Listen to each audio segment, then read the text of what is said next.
नमस्कार मित्र हो, स्पर्धागुरू ESP या आपल्या चॅनलमध्ये आपले स्वागत आहे।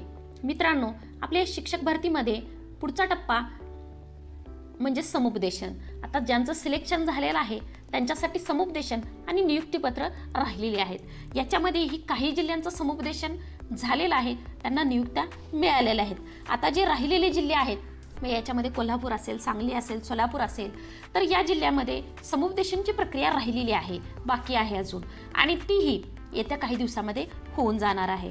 तर आता समुपदेशनाला जाताना नेमकं आपण काय लक्षात घेतलं पाहिजे, नेमका काय विचार करून आपण समुपदेशनाला गेलो पाहिजे, कारण आपल्याला जी शाळा मिळणार आहे त्याच शाळेवरती आपण राहायचं आहे, आपल्याला बदली नाही असं आपल्याला जे सुरुवातीला नियम सांगण्यात आले होते त्याच्यामध्ये सांगण्यात आलेलं होतं।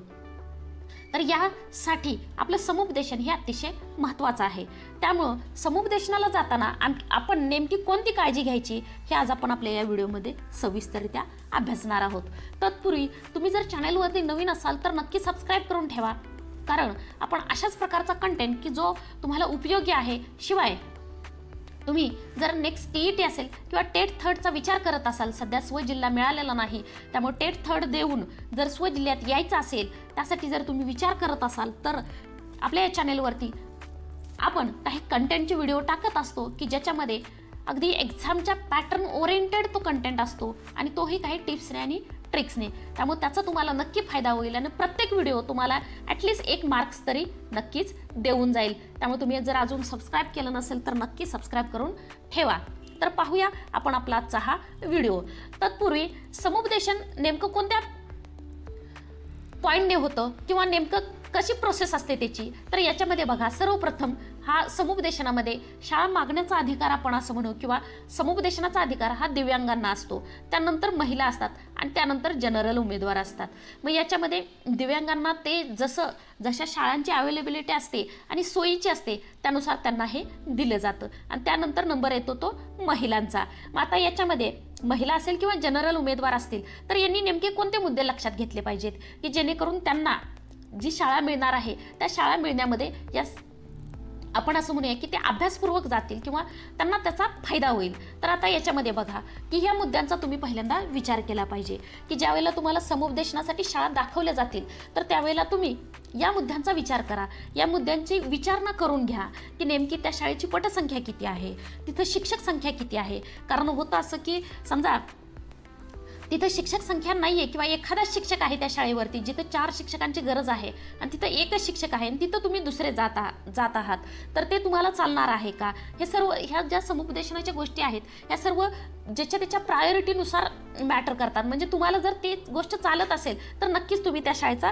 विचार करायला हवा। शिवाय केंद्र शाळा तिथून किती लांब आहे, कारण आपल्याला नाही म्हटलं तरी केंद्र शाळेला जावं लागतं आणि तेही सतत जावं लागतं, त्यामुळं तुम्ही या गोष्टीचाही विचार नक्कीच करायला हवा। ह्या झाल्या एकंदरीत महत्त्वाचे मुद्दे की जे मुद्दे तुम्हाला तिथं जे तुम्हाला तुमचे असं म्हणूया की समुपदेशक असतील ते तुम्हाला या मुद्द्यांसाठी गाईड करू शकतील किंवा याविषयीची जी माहिती आहे ते तुम्हाला देऊ शकतील। यानंतरच्या महत्त्वाच्या गोष्टी आहेत किंवा महत्त्वाचे मुद्दे आहेत ते म्हणजे हे तुमचे वैयक्तिक मुद्दे आहेत की या वैयक्तिक मुद्द्यामध्ये तुम्हाला तुमची प्रायोरिटी काय आहे हे तुम्ही नक्कीच विचार करायला हवा की तुम्हाला जी शाळा मिळणार आहे त्याच्यापासून म्हणजे जिथं तुम्ही राहणार आहात तिथून वैद्यकीय सुविधा जवळपास आहेत का, शैक्षणिक सुविधा, तुमची जर मुलं मोठी असतील तर त्यांच्यासाठी जे काही शाळा लागणार आहेत, कॉलेजेस लागणार आहेत, तर त्यासाठी शैक्षणिक सुविधा तुम्हाला जी शाळा मिळते, जे गाव मिळते त्याच्यापासून जवळपास तुम्हाला मिळू शकतील का। शिवाय वाहतूक सुविधा, तुम्ही तिथपर्यंत कसं जाऊ शकाल त्या शाळेपर्यंत, किंवा तुमचं गाव खूप दूर आहे तर त्या गावाकडे जाण्यासाठी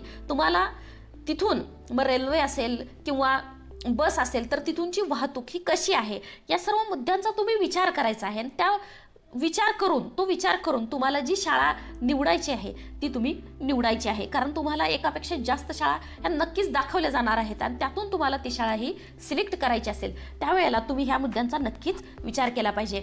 आता प्रत्येकाला आपला जिल्हा माहिती आहे, आपल्याला कोणता मिळालेला आहे, त्यामुळे इथून पुढच्या गोष्टी ह्या त्या जिल्ह्याचा तुम्ही अभ्यास करूनही तिथपर्यंत तुम्ही गेलं पाहिजे। आता उदाहरण जर द्यायचं झालं तर आता कोल्हापूर जिल्हा असेल तर कोल्हापूर जिल्ह्यामध्ये तुम्ही सर्वप्रथम हा विचार केला पाहिजे की मी कुठं राहणार आहे किंवा मला कोणता तालुका चालू शकेल। आता जर या बाजूचा तालुक्यांचा तुम्ही विचार केला तर या बाजूचे तालुके हे टोटल सधन आहेत, म्हणजे तुम्हाला इकडं कोणताही वाहतुकीचा वगैरे कसलाही प्रॉब्लेम येणार नाही. मग याच्यामध्ये इथून इकडचेही काही गाव आहेत की ज्याच्यामध्ये तुम्हाला वाहतूक असेल, शैक्षणिक सुविधा असतील, शिवाय वैद्यकीय सुविधा असतील, तर काहीही प्रॉब्लेम येणार नाही. शिवाय कोल्हापूरच्या जवळपासचा हाही परिसर आहे, इथंही काही प्रॉब्लेम येणार नाही, कारण कोल्हापूर हे जवळ आहे.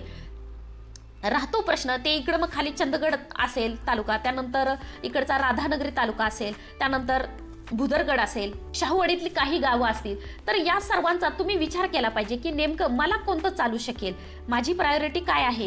कारण सर्वच ज्या आता आपण मुद्दे दिलेले आहेत त्या सर्वच जणांच्या प्रायोरिटी असतीलच असं नाही. काही जणांना असं आहे की मला संख्या कमी असलेली शाळा चालेल, काही जणांचं असं म्हणणं असेल की मला शिक्षक संख्या कमी असलेली शाळा चालेल.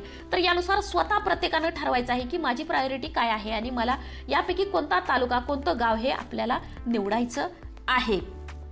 तर ही होती एकंदरीत समुपदेशनाविषयीची महत्त्वाची माहिती, आपण असं म्हणू महत्त्वाचं मार्गदर्शन की कसा आपण विचार केला पाहिजे. याच पद्धतीने इतर जिल्ह्यांसाठीही हे लागू असेल की कसं आपल्याला जिल्ह्याच्या जवळपास जायचं आहे, किंवा आता तुम्हाला जर का तुमचा जिल्हा खूपच दूर आहे आणि तुम्हाला तिकडे ट्रेनने जायचं आहे, तर हा ट्रेनचा रूट आहे. मग कशा पद्धतीनं मी गाव निवडणार आहे की मला माझ्या गावी जाण्यासाठी मला त्या ट्रेनचा उपयोग करता येईल किंवा त्या ट्रेनपर्यंत मला इझिली पोहोचता येईल. तर या सर्व मुद्द्यांचा तुम्ही नक्कीच विचार करायला हवा. तर ही झाली महत्त्वाची माहिती. साहजिकच ही सर्व तुम्हाला समजली असेल. तुम्ही तुमच्या प्रायोरिटीनुसार या सर्व मुद्द्यांचा नक्कीच विचार करा आणि समुपदेशनाला जावा. माझ्याकडून तुमच्या समुपदेशनासाठी, नियुक्तीसाठी तुम्हाला ऑल दी बेस्ट असेल. व्हिडिओ जर आवडला असेल तर व्हिडिओला लाईक करायला विसरू नका आणि चॅनलवरती जर नवीन असाल तर नक्की चॅनलला सबस्क्राईब करा. कारण आपण जर तुम्हाला सध्या जर जे आवश्यक आहे किंवा पाहिजे आहे त्या ठिकाणी मिळालेलं नाही, स्वजिल्हा मिळालेला नाही, दूरचा जिल्हा मिळालेला आहे, तर साहजिकच तुम्ही टेट थर्डचा विचार करत असाल आणि केलाच पाहिजे टेट थर्डचा, कारण आपल्याला बदलीचा अधिकार नाही आहे. त्यामुळं आपल्याला जर स्वजिल्ह्यात यायचं असेल तर साहजिकच टेट थर्ड देऊनच यावं लागेल. त्यामुळं तुम्ही जर टेट थर्डचा विचार करत असाल तर नक्की आपल्या चॅनलला सबस्क्राईब करा. कारण आपण टेटसाठी जो आवश्यक कंटेंट आहे, एक्झाम ओरिएंटेड कंटेंट आहे, तो आपण इथं काही टिप्सने आणि ट्रिक्सने घेत असतो आणि त्याचा तुम्हाला नक्कीच फायदा होईल. आणि येत्या काळामध्ये भरती ही नक्कीच होणार आहे आणि तीही लवकरच होणार आहे. कारण आपण जर ही पाहिलं, तुम्ही जर ही न्यूज पाहिली तर याच्यामध्ये बघा की इंग्लिशपेक्षा मराठी कठीण, म्हणजे मराठीला चांगले दिवस येत आहेत. कारण इंग्लिश विषयाचा जो 10वीचा रिझल्ट आहे तो 98% आहे आणि तोच मराठी विषयाचा रिझल्ट हा 96% आहे. म्हणजेच इंग्लिश माध्यमाकडून मराठी माध्यमाकडं येणाऱ्यांचं प्रमाण हे वाढत आहे. त्यामुळे साहजिकच मराठी माध्यमाला चांगले दिवस येत आहेत. त्यामुळं भरती ही येत्या काळामध्ये नक्कीच चालू राहणार आहे. अगदी चांगल्या पद्धतीनं, चांगल्या संख्येनं ही भरती होणार आहे. त्यामुळे तुम्ही नक्कीच TET आणि टेट थर्डचा विचार करा. नुसतं विचारच करू नका, तर अभ्यासालाही लागा. त्यासाठी आपल्या चॅनलचा नक्की उपयोग करून घ्या. कारण आपण अशाच प्रकारचा कंटेंट की जो तुम्हाला उपयोगी आहे तो आपल्या चॅनलवरती टाकत असतो. तर आजसाठी एवढंच. पुन्हा भेटूया आपल्या पुढच्या व्हिडिओमध्ये.